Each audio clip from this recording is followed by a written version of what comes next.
Delhi smile हूँ, सारे रंग हैं, सारे संग हैं।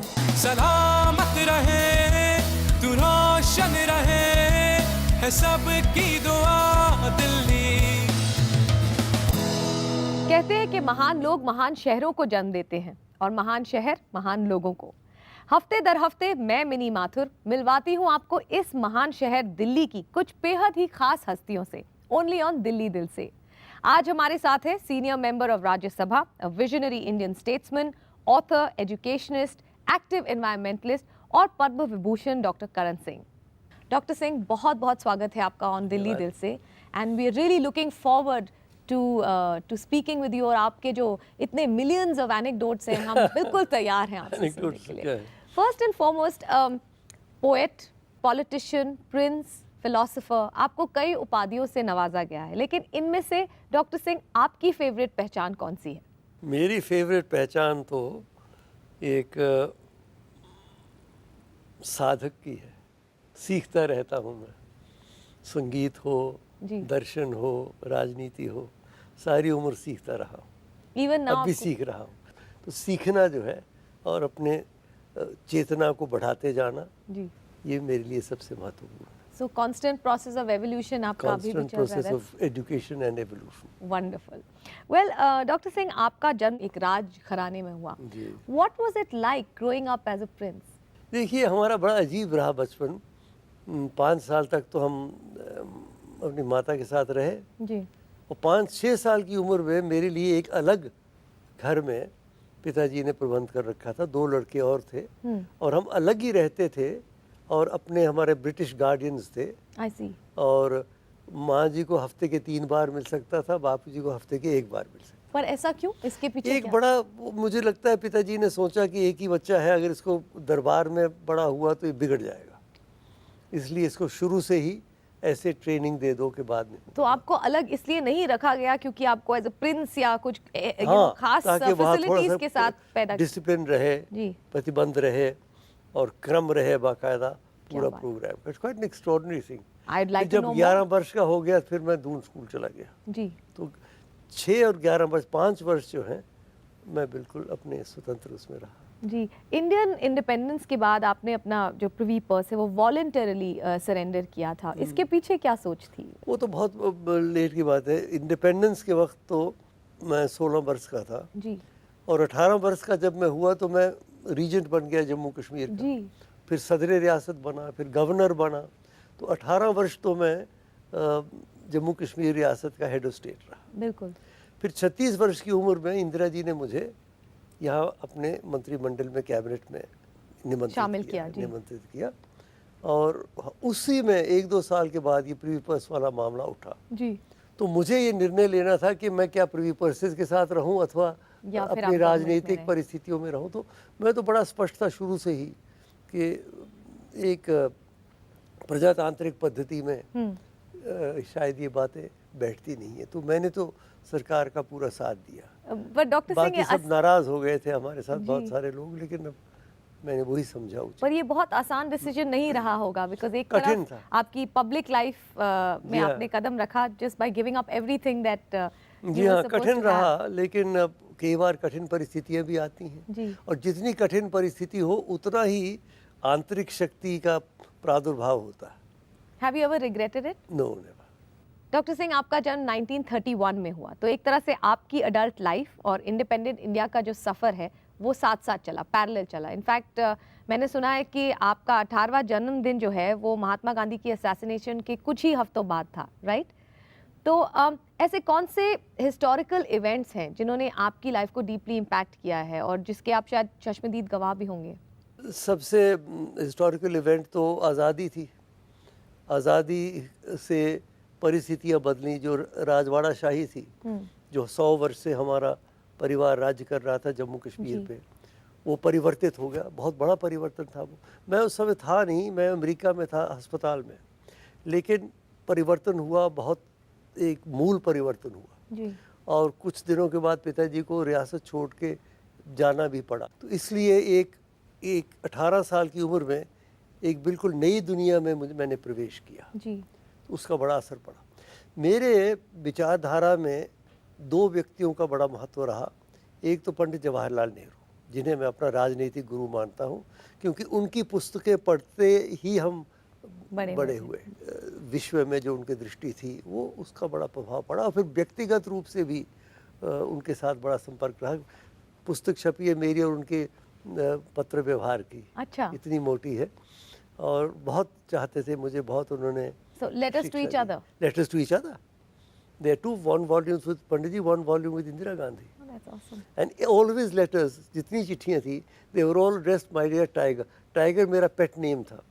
तो उनका असर पड़ा। वो मेरे एक तरीके से पॉलिटिकल गुरु थे, और इंटेलेक्चुअल गुरु थे डॉक्टर राधाकृष्णन।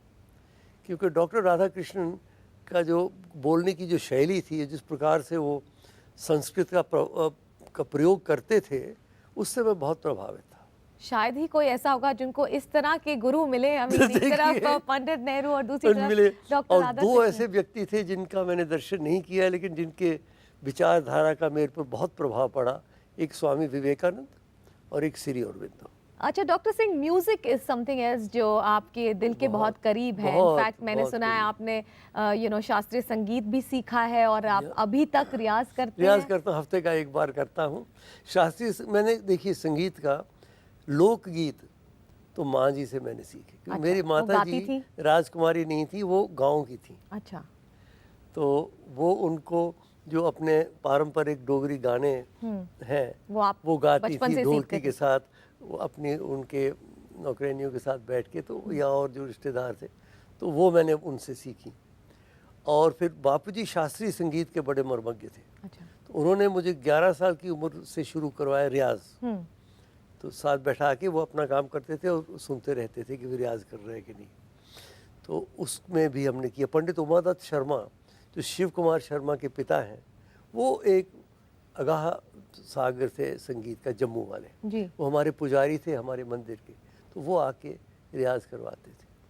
और तीसरा फिर मुझे संगीत का जो आयाम मिला वो ये रॉक म्यूजिक का। रॉक एंड रोल एडिक्ट हैं आप, मैंने सुना है। क्योंकि Bill Haley and the Comets जो शुरू हुआ था, जो रॉक एंड रोल, फिर उसके बाद एल्विस, फिर उसके बाद ये सारे जो बाकी चले, Dire Straits, Billy Joel and Whitney, आपने इन सबको फॉलो किया? इस सबको मैं फॉलो करता हूँ। और आज भी गाड़ी में जब बैठता हूँ तो रॉक एंड रोल उठाता हूँ, बजता रहता है।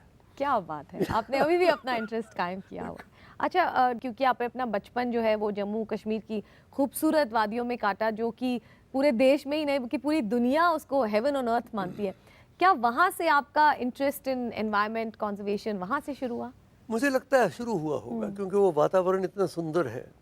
सुंदर था, अब तो प्रदूषित होता जा रहा है। डल लेक की तो बड़ी बुरी हालत है, लेकिन वहाँ से शुरू हुआ होगा। और उसके बाद मैं पर्यावरण के परिस्थितियों में काफ़ी नज़दीक रहा।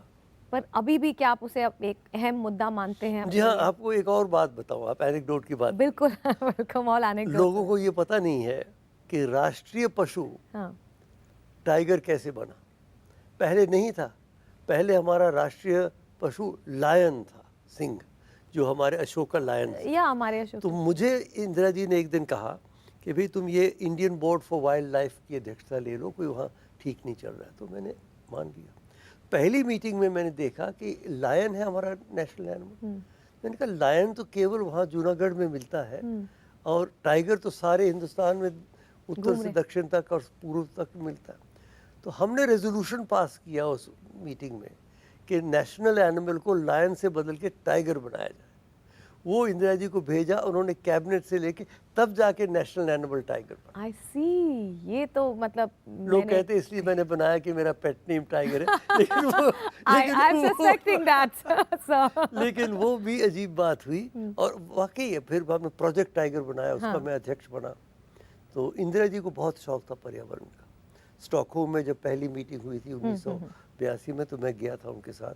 Well, doctor Karan Singh People's Commission on Environment and Development और ग्रीन क्रॉस इंटरनेशनल जैसी संस्थाओं से जुड़े हुए हैं, और ये Indian Board for Wild Life के चेयरमैन रह चुके हैं, एज वेल एज जैसे कि उन्होंने कहा of the project tiger steering committee, जो कि दुनिया भर के सबसे सक्सेसफुल कंजर्वेशन प्रोजेक्ट्स में गिना जाता है। Is that right? तो आपने काफी काम किया उसके तहत। बीच में कुछ डाउन गया, लेकिन है बड़ा इम्पोर्टेंट। आपको क्या लगता है इस वक्त what are the biggest challenges to the environment as we stand today? एक तो ये है कि जनसंख्या बढ़ती चली जा रही है, तो जनसंख्या बढ़ने से फॉसिल फ्यूल्स जो है वो उनके एमिनेशन बढ़ रहे हैं और जंगल कटते जा रहे थे। अब कुछ प्रतिबंध लगाया है, लेकिन आज़ादी के इमीडिएटली बाद बहुत सारे जंगल कट गए थे और उससे बड़ी तबाही होती है, क्योंकि जंगल से ही हमारा वातावरण बचा हुआ है। जी।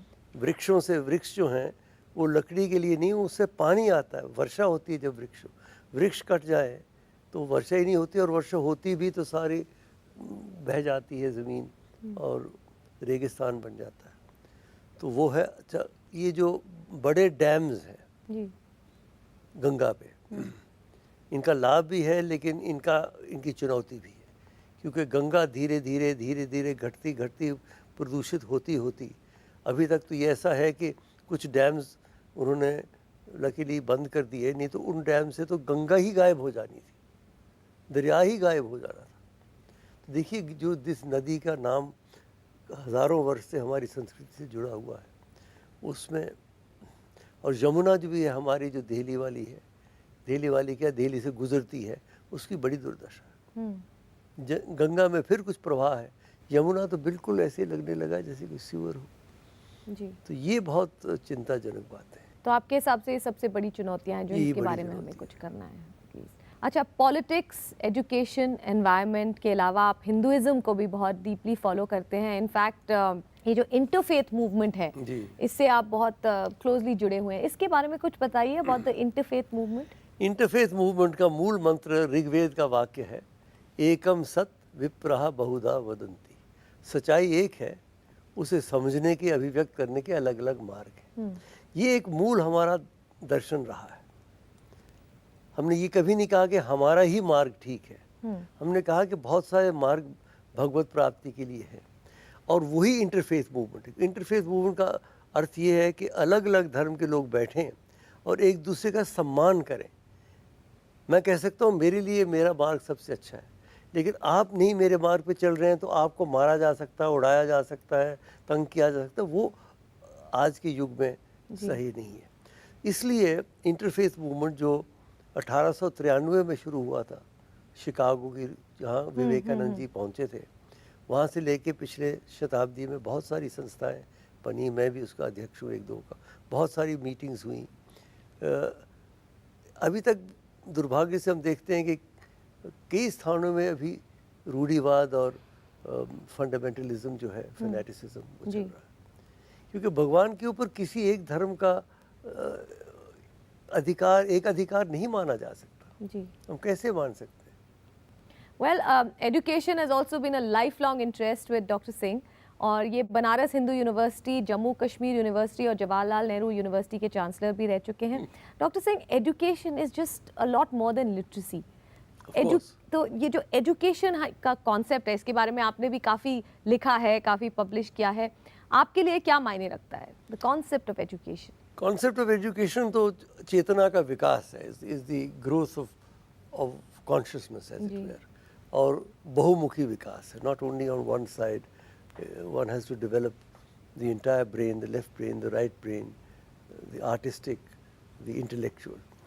तो शिक्षा तो आरंभ से शुरू होती है, चलती रहती है, और उसमें हमारा विकास होना चाहिए। हमें सामाजिक गुण भी सीखने चाहिए, सहयोग एक दूसरे से करना, और जो पिछड़े हुए लोग हैं उनको अधिकतर आगे लाना, और अपने शरीर को, यानी हर प्रकार से शारीरिक, मानसिक, बौद्धिक और आध्यात्मिक, जी, 4 मैं मानता हूँ शिक्षा के आयाम हैं।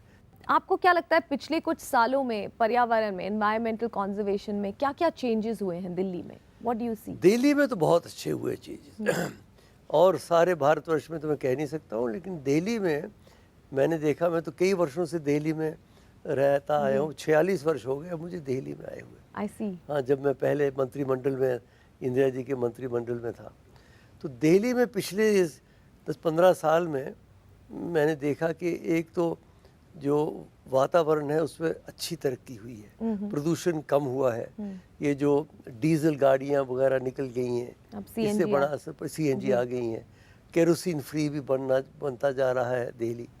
ये जो खाने थी एक दो दिल्ली के पेरिफेरी में वो बंद हो गई, तो ग्रीन कवर भी दिल्ली का बढ़ गया है। 20% हो गया अब तो। 20% हो गया है क्या? 20% बहुत बड़ी बात green है, cover, जी। क्योंकि मुझे लगता है कोई और राजधानी नहीं होगी दुनिया में जो इतनी ग्रीन हो, जिसमें इतने वृक्ष हों जितने दिल्ली में। जी। तो वृक्षों का बहुत बड़ा महत्व होता है वातावरण में। तो दिल्ली में तो मैं समझता हूँ बहुत अच्छा कार्य हुआ है वातावरण जी। को बढ़ाने के और लिए। स्पैरो को भी वापस हाँ, नेशनल चिड़िया जिसे कहते थे बचपन में, चिड़िया भी गायब हो गई थी। जी। अब काश के बड़े शहर जो दूसरे हैं वो भी दिल्ली की तरह पनपे तो बहुत अच्छा होता, या। लेकिन दिल्ली एक मापदंड है देश के लिए। जी। अच्छा, ये जो खाद्य सुरक्षा है, फूड सिक्योरिटी, ये भी एक बहुत ही बेसिक ह्यूमन राइट है। बहुत तो बड़ी बात। इसमें दिल्ली सरकार की उपलब्धियां क्या हैं? दिल्ली सरकार ने इसमें बहुत सारी बातें की। अन्नश्री उन्होंने अभियान चलाया है, आपकी रसोई है, और इस प्रकार की चीज़ें उन्होंने बहुत सारे ऐसे कार्य किए जो गरीब लोग हैं, जो नहीं कुछ स्वयं कर सकते हैं, उनके लिए बहुत बड़ी उपलब्धि है ये। जी। और मैंने देखे कुछ पढ़ा था मैंने कि दिल्ली सरकार कई क्षेत्रों में और कई लाखों लोगों तक ये पहुंचा रही है। एग्जैक्टली, मैंने भी अनुश्री योजना के बारे में पढ़ा है, और इसमें परिवार की सीनियर मोस्ट महिला मेंबर के बैंक अकाउंट में 600 रुपये ट्रांसफर किए जाते हैं, which she can use for food security. और आज दिल्ली में कुछ 41 जन आहार सेंटर्स है जहां सिर्फ 15 रुपए में न्यूट्रिशियस फूड मिलता है, और साथ ही 17 आपकी रसोई सेंटर्स भी हैं जहां होमलेस लोगों को मुफ्त में खाना मिलता है। And I think that's wonderful.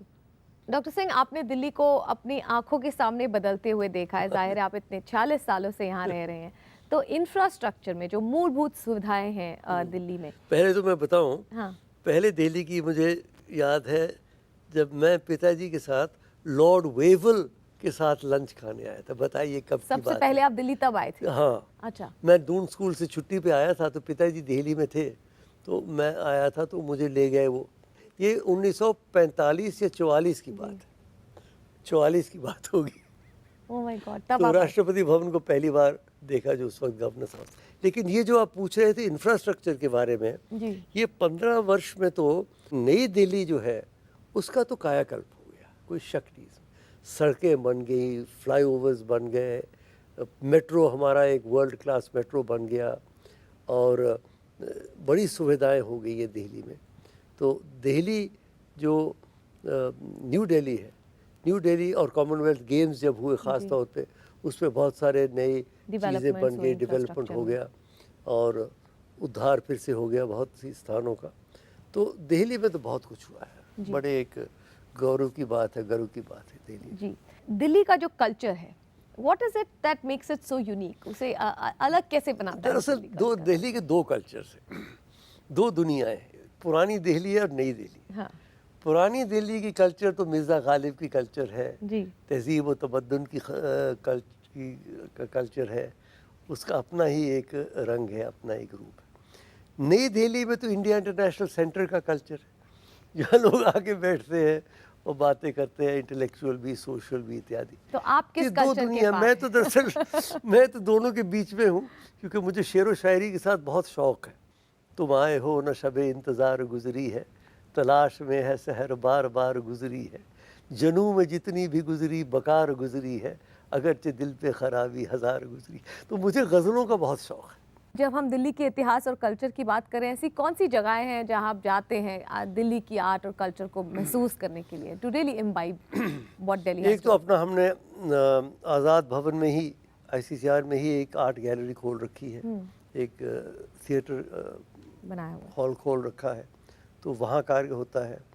Habitat centre में बहुत सारे अच्छे होते, एक त्रिवेणी कला संगम बनी है, वहाँ बहुत अच्छे होते हैं। तो जहाँ जहाँ कार्यक्रम होते हैं, कमानी में अच्छे अच्छे कार्यक्रम होते हैं, जहाँ अच्छे कार्यक्रम होते हैं वहाँ हम पहुँच जाते हैं। डॉक्टर सिंह, अब जैसे कि देखा गया है कि दिल्ली में खासकर इतना एक्सेसिबल हो गया है to be a part of its art and culture. कई like music in the park है, या फिर इतने कल्चरल फेस्टिवल्स हैं जहाँ आम आदमी जाके free of cost music in the park बहुत अच्छा है। हमारा जैज फेस्टिवल होता है नेहरू पार्क में, वो भी फ्री होता है। वहाँ आप जरूर बॉय बैंड्स का रॉक फेस्टिवल होता है हर साल, जहां आप तो अध्यक्ष होते जहाँ हैं। अध्यक्ष होता हूँ, और 8 जो हमारे सार्क के देश हैं वहाँ से बैंड्स आते हैं, बॉय बैंड्स यानी यंग बैंड्स, और And they वो बजाते हैं पुराने किले में।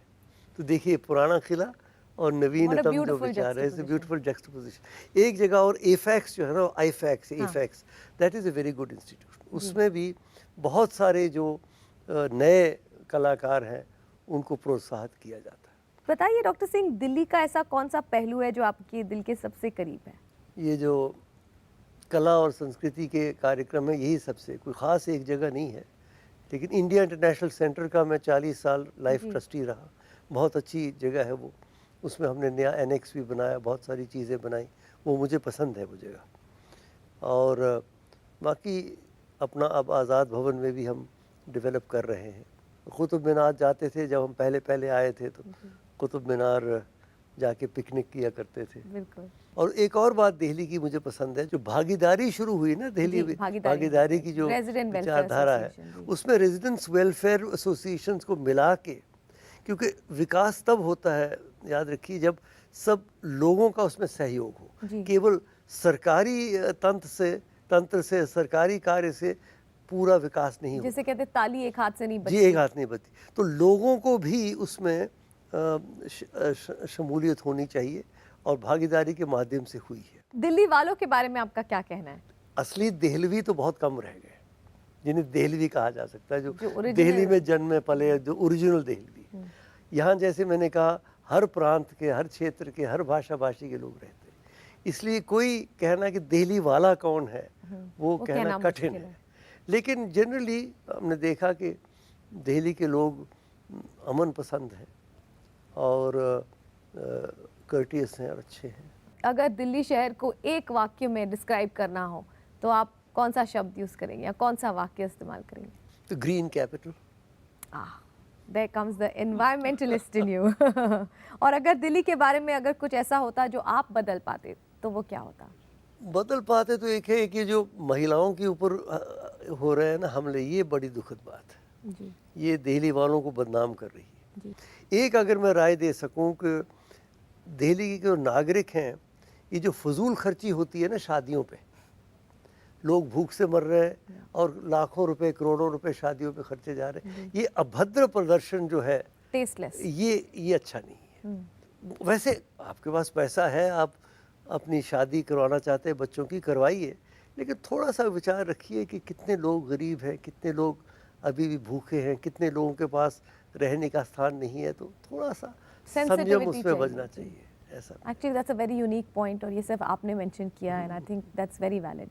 जी, वेल, जैसा कि मैंने पहले कहा, a poet, a prince, a philosopher and a politician, doctor Karan Singh की शख्सियत के कई पहलू हैं और आशा है कि आपने भी इन एस्टीम पर्सनालिटी से बातचीत का मज़ा उठाया होगा, जैसे कि मैंने। I can go on and on listening to you talk about your wonderful life, but शुक्रिया बहुत बहुत डॉक्टर सिंह, आपने हमारे साथ बात की और हमारे साथ अपने व्यूज़ शेयर किए। Thank you so much. Pleasure. जी, वेल, आपसे फिर मुलाकात होगी दिल्ली की एक और दिलचस्प हस्ती के साथ। तब तक के लिए दिल्ली दिल से और मिनी माथुर की तरफ से अलविदा।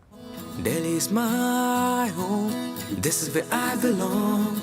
हौसले हमें कुछ कर दिखाने के, रुके ना रुके हम, रुके ना रुके हम, सलामत रहे तू, रोशन रहे है सबकी दुआ दिल्ली।